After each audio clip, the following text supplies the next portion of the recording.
Hey guys, welcome to my new channel segment called This Guy's Opinion. This video series is where I'm going to discuss issues and topics within the video game community and also give reviews about products or services that I feel are relevant to our hobby. This particular video is this guy's opinion on getting things for a steal. In other words, way under market value. Over the last few months, I've actually been getting frustrated from reading threads of people bitching and complaining that somebody else got an amazing deal and took advantage of a seller because the seller did not know the market value of the items that they were selling. This is highly frustrating because at the end of the day, although this is my opinion, I feel these people's opinions about that transaction do not matter. There's only two things that matter. What is the buyer willing to pay, and at what value at that time does the seller value the items at? Now, if the buyer is willing to pay this amount for an item or items, and the seller values those items at the same amount, then you have equal exchange and both parties should be happy.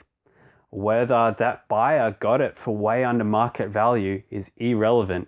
It's not the responsibility of the buyer to tell the seller that this item is worth 200, this item is worth 300. Research tools and the ability to check the market value of an item are freely available now to everybody thanks to the internet. There's no excuse for a seller not knowing the value of an item. If they don't do the research, then it's their own fault if they're selling for an item way under market value. It's that simple.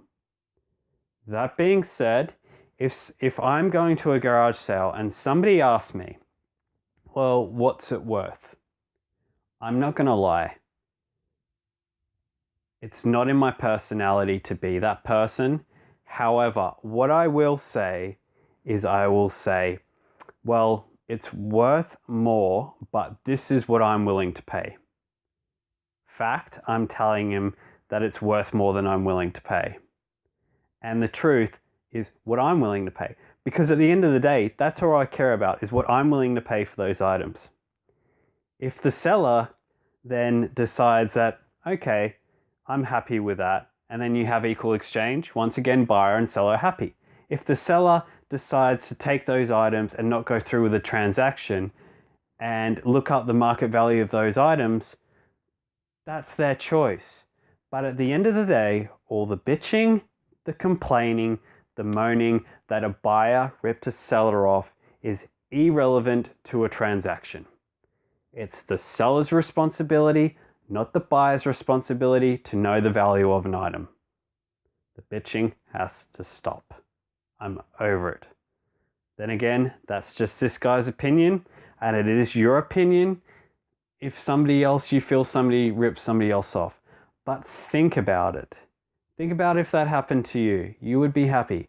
And let's face it, items in our hobby are way overinflated. I refuse to pay market value for items, retro video games. Current games, you don't have a choice because they have a recommended retail price. But all these games, these retro video games, are only worth what people are willing to pay. That simple. Thanks for watching, guys. This, I guess, has been my first rant piece. Have a good day, and thanks for watching. Please remember to like, subscribe, share, and comment on this video. I'm trying to get to 100 subscribers so that I can secure a channel name. I've got an idea for a channel name, not ready to publicize it yet, but please help me by subscribing. Thanks, guys.